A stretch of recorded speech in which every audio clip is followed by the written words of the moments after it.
Inauterien inguruan, dantza sorta ederra egiten da Lizartzan.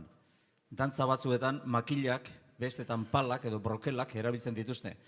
Kapitainak berriz, lantza handi bat darama eskuan. Inauteri dantza batzuk erakutsiko dizkigute gaurkoan Lizartzako Otsolar taldeko dantzariek.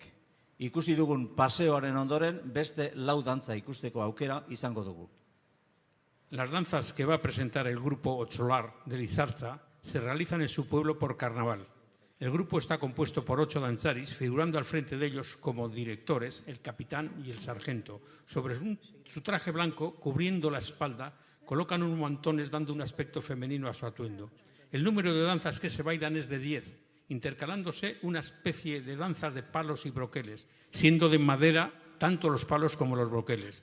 Los danzaris participan en las clásicas cuestaciones de la época de carnaval, yendo por los caseríos a recoger aguinaldos, finalizando con una comida comunitaria entre los jóvenes en martes de carnaval.